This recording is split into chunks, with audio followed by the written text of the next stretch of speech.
2024 లేదా 25లో డిగ్రీ లేదా బీటెక్ చదివారా? సాఫ్ట్వేర్ జాబ్ కోసం ఎదురు చూస్తున్నారా? అయితే కోడ్ జ్ఞాన్ 100 డేస్ కోర్సులో చేరండి, జాబ్ సాధించండి. Welcome to Suman TV. నేను మీ సుమన్ టీవీ నాగ్. జనరల్గా నెగిటివ్ ఎనర్జీస్ అని అంటే మన ఇంట్లో కానీ లేదా మన మీద ఉండేటువంటి ఎఫెక్ట్స్ కానీ ఏ విధంగా వస్తాయి అండ్ వేదిక్ ఆస్ట్రాలజీ దానికి ఏం చెప్తోంది? ఈరోజు మనతో పాటు వేదిక్ ఆస్ట్రాలజీ ఉమా గారు ఉన్నారు. అది వారి మాటలను తెలుసుకుందాం. Hello sir. హలో నాగరాజ్ గారు. వేదిక్ ఆస్ట్రాలజీ ప్రకారం కనుక మనం చూసుకుంటే నెగిటివ్ ఎనర్జీ అనేది ఎన్ని రకాలుగా ఉంది అండ్ దాని ఎఫెక్ట్స్ అసలు ఏ విధంగా ఉంటాయి, ఎస్పెషల్లీ రాష్ట్రంలో కనుక మనం చూసుకుంటే ఏ విధంగా ఉంటుంది అండ్ విమెన్కి వాటి ఎఫెక్ట్ అసలు ఏ విధంగా పడతాయంటారు? తప్పకుండా అండి. ఈ నెగటివ్ ఎనర్జీ అనేటువంటిది ఎప్పుడూ కూడా ఒక ఎక్స్టర్నల్ ఫ్యాక్టర్ అండి, బయటికి సంబంధించింది అనమాట. అంటే వాళ్ళ యొక్క జాతక చక్రం ద్వారా వాళ్ళ యొక్క ఆరా, వాళ్ళ నడిచేటువంటి వింశోత్తరి లేకపోతే వాళ్ళ యొక్క గ్రహాల ప్రభావం బట్టి వాళ్ళు ఏ ఏ రకమైనటువంటి నెగటివ్ ఎనర్జీ లోపల చిక్కుకుంటారనేటువంటి విషయాన్ని చాలా ఈజీగా మనం చెప్పవచ్చు. సో ఆ విషయానికి వస్తే అండి, ప్రధానంగా నెగటివ్ ఎనర్జీస్ అంటే ఈ యొక్క శక్తి, ఏదైనా ఒక ఎనర్జీ నాగరాజు గారు, ఈ శక్తి అనేటువంటిది ఏ విధంగా ఇబ్బంది పెడుతుంది అనే విషయంలో 4 రకాలుగా ఈ శక్తుల్ని విభజించబడి ఉందండి. ప్రధానంగా మొట్టమొదటిది ఏంటి అంటే స్థలదోష శక్తి అంటారు.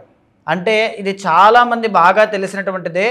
ఏదైనా ఒక ఇల్లు మారిన తర్వాత, ఒక స్థలం మారిన తర్వాత, ఒక నూతన వ్యాపార స్థలంలోకి వెళ్ళిన తర్వాత, ఇక్కడికి వచ్చాక నాకు బాగా కలిసి వచ్చిందండి, ఇక్కడికి వచ్చాక నాకు అసలు ఏమీ బాగాలేదు, మ్యారిటల్ లైఫ్లో గొడవలు అవుతున్నాయి, హెల్త్ ఇష్యూస్ కారణం లేకుండా వస్తున్నాయి, నాకు నిద్ర పట్టట్లా, భయం వేస్తుంది, ప్రశాంతత లేదు, ఇంట్లో కుక్క పిల్లలు చనిపోతున్నాయి, తులసి మొక్క ఎండిపోతుంది, లేదు అనుకుంటే ఇంట్లో మూగజీవాలు, అది పక్షులు అవ్వచ్చు, పెంచుకునేటువంటి మూగజీవాలు, అవి ఎందుకో హెల్తీగా లేకుండా అకారణంగా చనిపోతున్నాయి. ఇవన్నీ కూడా స్థలదోష శక్తి వల్ల వచ్చేటువంటి ప్రాబ్లమ్స్ అండి.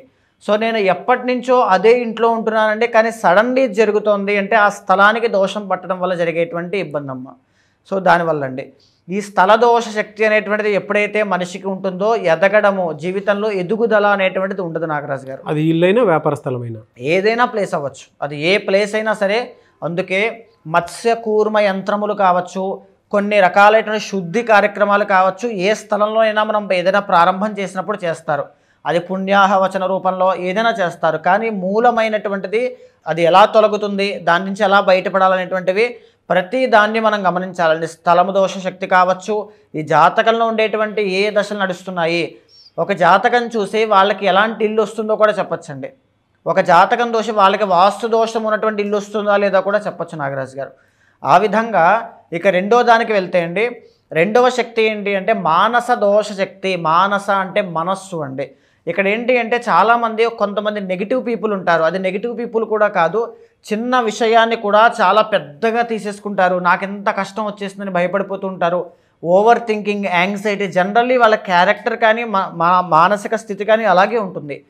సో వాళ్ళు చిన్న చిన్న విషయాలకి కోపం తెచ్చేసుకుంటారు, వెంటనే అలుగుతూ ఉంటారు. సిచ్యువేషన్ చాలా సింపుల్గా అయిపోతానే కాంప్లికేట్ చేసేస్తుంటారు. వాళ్ళు ఎంటర్ అయిన తర్వాత నుంచి లైఫ్ అంతా ఇలాగే ఉంటుంది. ఆమెను పెళ్లి చేసుకున్నాక నాకు మనశ్శాంతి లేదండి, ఆయన జీవితంలోకి వచ్చాక మనశ్శాంతి లేదు, మేమిద్దరం బాగానే ఉన్నాము, ఇన్లాస్ కావచ్చు, ఇంట్లో వాళ్ళు ఎవరో మా మ్యారిటల్ లైఫ్లోకి ఎంటర్ అయ్యారు, ఆవిడ ఎంటర్ అయిన దగ్గర నుంచి మాకు ఇలాంటి ప్రాబ్లమ్స్ అన్నీ ఎదురవుతూ ఉన్నాయి. సో ఆమె ఏ చిన్న విషయానికైనా మమ్మల్ని పాయింట్అవుట్ చేస్తోంది, ఇలాంటివన్నీ మానస దోష శక్తి. అంటే ఆలోచించేటువంటి దృష్టి కోణ లోపం ఉన్నటువంటి వాళ్ళ యొక్క శక్తి ఆ నెగిటివ్ ఎనర్జీ వల్ల వేరే వాళ్ళ ఇన్ఫ్లుయెన్స్ వీళ్ళ మీద పట్టడం వల్ల అవన్నీ వాళ్ళకి మైండ్లో తెలుస్తూ ఉంటాయండి. కరెక్ట్ అండి. వేరే వాళ్ళ యొక్క ఇన్ఫ్లుయెన్స్ అది ఇద్దరి మనసుల్ని ఇబ్బంది పెడుతూ ఉంటాయి. దాన్నే మానస దోష శక్తి అంటారు. అది ఉన్నప్పుడు రిలేషన్స్ అనేటువంటివి సజావుగా సాగవు. అంటే వేరే వాళ్ళ ఇన్ఫ్లుయెన్స్ వీళ్ళ మీద ఉండటం వల్ల వీళ్ళకి ఆందోళన, ఒత్తిడి, ఇవి ఓవర్ థింకింగ్, యాంగ్జైటీ, డిప్రెషన్ ఇలాంటివి ఉంటాయి. ఒక అసంతృప్తికి గురవుతారనమాట. ఒక గొప్పదైన విషయాన్ని సాధించినా అంటే వీళ్ళ తప్పేం ఉండదు, తప్పు ఒప్పు అని కాదండి, తీసి పారేసినట్టు ఆ నెగిటివ్ ఎనర్జీ అక్కడ వాళ్ళు ఉండడం వల్ల వీళ్ళు ఎంత గొప్ప విషయాన్ని సాధించినా ఆ నెగిటివ్ ఇంపాక్ట్ అక్కడ పడడం వల్ల వెంటనే దానికి అసలు నేను ఎంతో గొప్పది సాధించాన పాజిటివిటీ కూడా మర్చిపోతారు, చాలా అసంతృప్తికి వెళ్ళిపోతారండి. ఇది చాలామంది ఫేస్ చేస్తుంటారు. దీన్నే మానస దోష శక్తి అంటారు నాగరాజు గారు. అయితే దీని తర్వాత వచ్చేటువంటిది ఏంటి అంటే అభిచార శక్తి. ఇది కాస్త ప్రమాదకరమైందండి. ఈ అభిచార శక్తి అంటే ఏంటి అంటే కొంతమంది ప్రయత్నపూర్వకంగా ఇబ్బంది పెట్టాలి అని చేసేటువంటి పనులు లేదా వాళ్ళ యొక్క చేష్టలు వాళ్ళ యొక్క ప్రవేశము ఇవన్నీ కూడా అభిచార శక్తిలోకి వస్తాయి. కొంతమంది ఏంటి అంటే వాళ్ళు చాలా ఎదిగిపోతున్నారు అనేటువంటి ఈర్ష ద్వేషము అనేటువంటి విషయాల మీద వాళ్ళ మీద ఏవేవో చేస్తూ ఉంటారు. ఆ పేర్లు కూడా నేను ప్రస్తావన చేయదలుచుకోలేదు. సో అభిచార శక్తి అంటే కొన్ని ప్రయోగములు, కొన్ని ఇబ్బందులు, ఒక దృష్టి, సింపుల్గా చెప్పాలి అంటే ఒక నరదృష్టి, ఒక తర్వాత ఒక ప్రయోగము, వాళ్ళు నాశనం అయిపోవాలి అనేటువంటి ఒక భావన, ఆ చెడ్డ చూపు, ఆ చిన్న చూపు, వాళ్ళని కిందకి లాగాలనేటువంటి ప్రయత్నము, ఇవన్నీ కూడా ప్రయత్నపూర్వకంగా తెలిసి చేసి శత్రు రూపంలో మన చుట్టుపక్కన ఉండే వాళ్ళు చేస్తారండి. దీన్నే అభిచార శక్తి అంటారు. వీళ్ళ మీద ప్రయోగిస్తారా సార్? అది ప్రయోగిస్తారు. అది మాటల రూపంలో, చేతల రూపంలో, ఇంకొక విధ రూపంలో అయినా ఎలాగైనా సరే అభిచార శక్తి అంటారు వీటిని. సో దీనివల్ల మనిషి మొత్తానికి ఒక్కసారిగా కుప్పకూలిపోతారండి. దీంట్లో చాలా రకాల రూపంలో అంటే తంత్ర రూపంలో, తంత్ర రూపంలో, సింపుల్గా చెప్పాలంటే తంత్ర రూపంలో. దీంట్లో చాలా రకాలు ఉన్నాయండి. హెల్త్ ఇష్యూస్ వచ్చే విధంగా, జాబులు వ్యాపారములు నష్టం వచ్చే విధంగా, వాళ్ళంతటా వాళ్ళే డబ్బులన్నీ ఖర్చు పెట్టి అప్పులు పాలైపోయే విధంగా, వాళ్ళంతటా వాళ్ళే డిప్రెషన్లోకి వెళ్ళి సూసైడ్ చేసుకునేటువంటి విధంగా అభిచార శక్తి అనేటువంటిది చాలా రకాలుగా పనిచేస్తుంది. దానికి చాలా మార్గాలు ఉన్నాయి, చాలా రకాల విధానాలు ఉన్నాయి. అది అభిచార శక్తి అనేది చాలా డేంజర్. అందుకే మనం ఏం చేసినా సరే అందరి దృష్టిలో పడకూడదు, లౌక్యంతో ముందుకు వెళ్ళాలి అని చెప్పేటువంటి విషయం దానికేనండి. సో అది ఎప్పుడైనా ఎవరినైనా ఇబ్బంది పెడుతూ ఉంటుంది, ఖచ్చితంగా పెడుతుంది. తరువాత వచ్చేసి అసుర శక్తి. నాగరాజు గారు, అసుర శక్తి అంటే ఏంటి అంటే మనము ఏ పూజ చేసినా లేకపోతే ఏ కార్యక్రమం పాజిటివ్ థింగ్ చెప్పినా సరే పూజల విషయంలో ఒక మాట చెప్తాం, ఉత్తిష్టంతో భూత పిశాచాహ ఏతే భూమి భారకాహ అని. అంటే నా చుట్టుపక్కల ఉండేటువంటి నెగిటివ్ ఎనర్జీ కానీ భూత ప్రేత పిశాచాదులు కానీ ఏవైనా ఉంటే అవన్నీ దూరం అయిపోగాక నేను ఇక్కడ బ్రహ్మకర్మ నిర్వహిస్తున్నాను అని చెప్తామండి. ఆ విధంగా ఇంట్లో ఇప్పుడు మనం మాట్లాడుకునేటువంటి సందర్భంలో కూడా మనకి తెలియని ఎన్నో ఎనర్జీస్ మన చుట్టూ ఉంటాయి. వీటిని అసుర శక్తులు అంటారు. ఈ అసుర శక్తి అనేటువంటిది కొన్ని ఇళ్లల్లో కావచ్చు, కొంతమంది చుట్టూ కావచ్చు, ఖచ్చితంగా ఉంటాయి. ఈ అసుర శక్తి యొక్క ప్రేరేపణ వల్ల వాళ్ళు ఒక వైల్డ్గా అయిపోతారు. అమావాస్యకి పౌర్ణమి వచ్చేటప్పటికి వాళ్ళ బిహేవియర్లో చాలా చేంజెస్ వస్తాయండి. వాళ్ళ యొక్క మాట విధానాల్లో చాలా చేంజెస్ వస్తాయి. లేకపోతే రిలేషన్షిప్లో ప్రాబ్లమ్స్ చాలా ఎక్కువ అవుతాయి. లేకపోతే ఎవరి మాట వినకుండా మొండిగా ఒక వైలెన్స్ అనేటువంటిది వాళ్ళ కళ్ళల్లో కనబడుతూ ఉంటుంది. అసుర శక్తి. ఇంట్లో నడుస్తూ ఉంటే వెనకాల నుంచి ఎవరు వెళ్ళినట్టు, పడుకున్నప్పుడు ఇక్కడ గుండెల మీద కూర్చుని పీక నొక్కుతున్నట్టు, మాటలు బయటికి రానట్టు, ఇది ఖచ్చితంగా చాలామంది ఫేస్ చేస్తారు. కింద కమెంట్స్లో కూడా చాలామంది చెప్తారు చూడండి. దీన్ని అసుర శక్తి అంటారండి. ఇంట్లో నిద్ర పట్టదు, ఏవేవో శబ్దాలు వినిపిస్తాయి, బయటికి వెళ్ళాలంటే భయము, చూస్తే ఎవరు ఉంటారు, ఎవరినైనా తోడు తీసుకొద్దామన్నా ఎవరు రారు, అది వాళ్ళు మాత్రమే అనుభవించాలన్నట్టుగా వాళ్ళకే అది ఎదురవుతూ ఉంటాయి సందర్భాలన్నీ కూడా.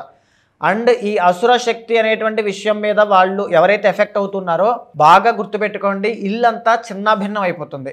ఇంట్లో లక్ష్మీ కళ అనేటువంటిది ఉండదు. ఇంట్లో పూజ చేద్దామన్నా పూజలు జరగవు.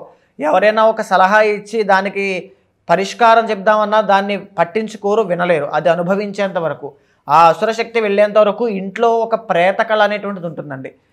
ఇంట్లో ఉన్నవన్నీ అమ్మేస్తారు, లేకపోతే అన్నీ ఉంటాయి, ప్రశాంతత ఉండదు. ఒంటి నిండా రోగాలు వచ్చినట్టుగా ఒక పిచ్చి పట్టిన వాళ్ళలాగా బిహేవియర్ మారిపోతుంది. ఒకప్పుడు వాళ్ళను ఉన్నటువంటి లైఫ్కి ఇప్పుడు వాళ్ళున్న లైఫ్కి ముఖంలో ప్రేతకళ అనేటువంటిది వస్తుంది. ఈ మాటలు ఎవరైతే ఎఫెక్ట్ అవుతున్నారో వాళ్ళకి ఎంత బాధగా ఉంటుందో ఆ విషయం వాళ్ళ కుటుంబ సభ్యులకు తెలుసండి. మా ఇల్లు ఒకప్పుడు అంత కలకలలాడుతూ ఉండేది, ఇప్పుడు ఇలాంటి దీనస్థితికి వెళ్ళిపోవడానికి కారణం ఏంటో తెలియక ఇబ్బంది పడేవాళ్ళు కొన్ని వందల వేల మంది ఉన్నారు నాగరాజు గారు. వెరీ హారిబుల్ అండి. అంటే ఒక నెగటివ్ ఎనర్జీ అనేది ఇంటికి కానీ ఒంటికి కానీ తగిలితే ఇలా ఉంటుందా? చాలా దారుణంగా ఉంటుందండి. ఇంకా నేను కొన్ని విషయాలు ప్రస్తావన చేయకూడదు కాబట్టి నేను చెప్పలేదు. కొన్ని విషయాలు ప్రస్తావన చేయకూడదు. నెగిటివ్ ఎనర్జీ అనేటువంటిది అంత భయంకరంగా ఉంటుందండి. లైఫ్లో ఎవరికైనా సరే నెగిటివ్ ఎనర్జీ మాత్రం ఉండకూడదు. మీరు చెప్పిన దాని ప్రకారం అయితే ఇప్పుడు ఈ నాలుగిట్లో కనుక మనం చూసుకుంటే నెగిటివ్ ఎనర్జీస్ ప్రకారం వృషభ రాశి వారికి ఎస్పెషల్లీ విమెన్కి ఏది ఎక్కువగా నెగిటివ్ ఎఫెక్ట్ ఉండేటువంటి అవకాశం ఉంటుందంటారు? అంటే ఏ ఎనర్జీ ఉండేటువంటి అవకాశం ఉంటుంది ఎస్పెషల్లీ సెప్టెంబర్ నుంచి డిసెంబర్ వరకు? తప్పకుండా నాగరాజు గారు, ఈ వృషభ రాశికి సంబంధించినంత వరకు అధిపతి శుక్రుడు అవుతారండి. సో వీళ్ళకి ఏంటి అంటే ఈ యొక్క అభిచార శక్తి అనేటువంటిది చాలా ఎక్కువ ఉంటుందండి. వీళ్ళకి చూడడానికి జనరల్లీ చాలా అందంగా, స్టైల్గా, ఒక ఫ్యాషనబుల్గా, తర్వాత సెంటర్ ఆఫ్ అట్రాక్షన్గా కనబడుతూ ఉంటారు. అది చూసి ఓర్వలేని, తట్టుకోలేనటువంటి జనం చాలామంది ఉంటారు. అది వీళ్ళకి చాలామందికి తెలుసండి. ఫర్ ఎగ్జాంపుల్ వీళ్ళు ఎక్కడికైనా సరే బయటికి అందంగా రెడీ అయ్యి వెళ్ళినా అక్కడి నుంచి వచ్చిన తర్వాత ఒక తెలియనటువంటి ఒక ఫీలింగ్ కలుగుతూ ఉంటుంది. వీళ్ళని కృంగిపోయే విధంగా జ్వరం రావడం కానీ, నిద్ర పట్టకపోవడం కానీ, తలనొప్పులు కానీ ఇవన్నీ కలిగేటువంటివి ఈ అభిచార శక్తి రూపంలో కలుగుతూ ఉంటాయండి. అండ్ నెంబర్ 2 ఏంటి అంటే నాగరాజు గారు, వీళ్ళకి ఏంటి అంటే మానస దోష శక్తి అనేటువంటిది చాలా ఎక్కువ ఉంటుంది. అంటే వీళ్ళతో సరదాగా మాట్లాడుతూ వీళ్ళని కావాలని ఏడిపించాలి, లేకపోతే శత్రువుల విషయంలో ఇబ్బంది పెట్టాలని కోరుకునే వాళ్ళు వీళ్ళ ఇంట్లోనే విమెన్ రూపంలో ఒక ఆడవాళ్ళకి ఆడవాళ్ళే శత్రువులు అనేటువంటి సామెత ఏదో ఉంటుంది కదండి. ఆ విధంగా వీళ్ళకి విమెన్లోనే చాలామంది శత్రువులు ఉంటారు. విమెన్లోనే చాలామంది వీళ్ళని ఏడిపించేటువంటి వాళ్ళు ఉంటారు. అది అత్తగారి రూపంలో, లేకపోతే ఫ్రెండ్స్ రూపంలో, సిస్టర్ రూపంలో, లేకపోతే ఆరోగ్య సమస్యల రూపంలో. బికాజ్ శుక్రుడు కాబట్టి అండి వీళ్ళకి ఎలాంటి ఆరోగ్య సమస్యలు వస్తాయి అంటే బయటికి చెప్పుకోలేరండి. బయటికి చాలా అందంగా ఉన్నా లోపల ఆరోగ్యం అంతా కూడా క్షీణించిపోతుంది. అది క్రమేపీ సంతానం అనేటువంటి విషయం కేవలం పిల్లలు పుట్టడం కాదు నాగరాజు గారు. సంతానం ఒక ఇంట్లో ఆరోగ్యవంతంగా సంతానం కలిగారంటే ఆ ఇల్లు ఐశ్వర్యవంతంగా మంగళప్రదంగా ఉంది అని అర్థం అండి. సో ఎప్పుడైతే ఆ సంతానము కలగకుండా గర్భదోషములు అనేటువంటివి కానీ, సంతాన దోషములు అనేటువంటివి కానీ, నేటి తరంలో వచ్చేటువంటి ఆరోగ్య సమస్యలు ఆడవాళ్ళకి ఇబ్బంది పెడుతూ ఉన్నాయి అంటే వాళ్ళకి ఎక్కడో ఒక శక్తి అనేటువంటిది మంగళప్రదం కాకుండా వాళ్ళని పట్టి పీడిస్తుంది అని అర్థం అండి. ఆ యొక్క ఆరోగ్య సమస్యలకి కారణం ఏంటో చూస్తే చంద్రకుజుల యొక్క సంచారం అండి. కుజుడు అనేటువంటి ఆయన ఆడవాళ్ళకి చాలా బలంగా ఉండాలి. అప్పుడే వాళ్ళలో సత్వగుణము అనేటువంటిది ఉంటుంది.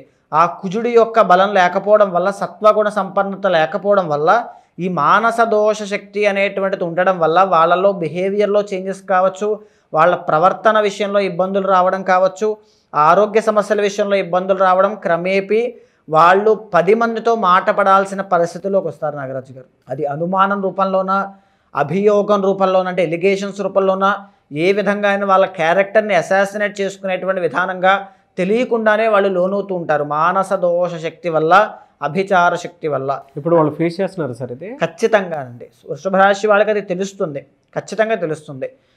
అండ్ ఇంకొకటి నాగరాజు గారు, వాళ్ళ చుట్టుపక్కల ఉండేటువంటి వాళ్ళు వీళ్ళని కావాలని ఒక ఇన్ఫ్లుయెన్స్ చేసే విధంగా మాట్లాడుతూ ఉంటారు. వీళ్ళతో స్నేహం కోరుకుంటారు, వీళ్ళతో బంధాన్ని కోరుకుంటారు, కానీ వీళ్ళని ఏడిపించాలనేటువంటి ఉద్దేశంతోనే ఉంటారు. అది వీళ్ళకి తెలిసేటప్పటికే వీళ్ళు చాలా కోల్పోతారు. అది అభిచార శక్తి, మానస దోష శక్తి వల్ల వీళ్ళకి కలుగుతుంది నాగరాజు గారు.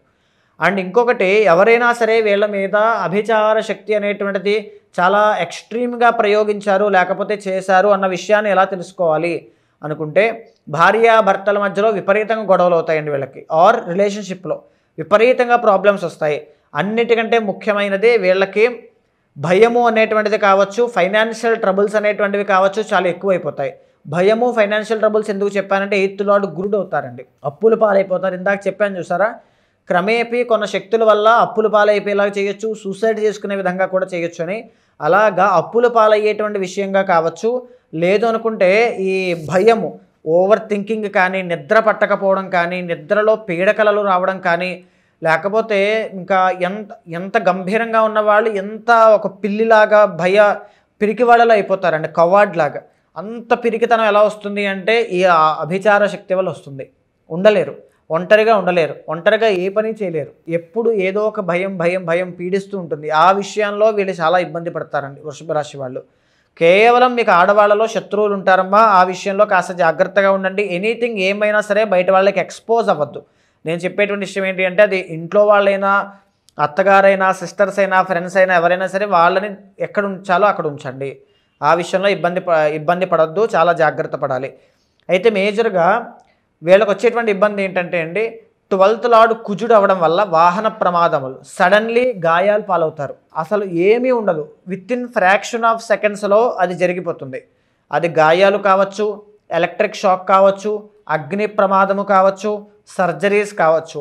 ఈ 4 కూడా సడన్గా మీ లైఫ్లో జరిగాయి అంటే అది అభిచార శక్తి వల్ల జరిగాయని మీరు బాగా గుర్తించవచ్చు ఖచ్చితంగా అండి. అండ్ ఇప్పుడు నడిచేటువంటి సెప్టెంబర్ దగ్గర నుంచి డిసెంబర్ దాకా మనం చూస్తే కనుక ప్రధానంగా వీళ్ళకి పనులన్నీ కూడా స్తంభించిపోవడం, ఏ పని ముందుకు వెళ్ళలేకపోవడం, కెరీర్లో అప్స్ అండ్ డౌన్స్ అండి.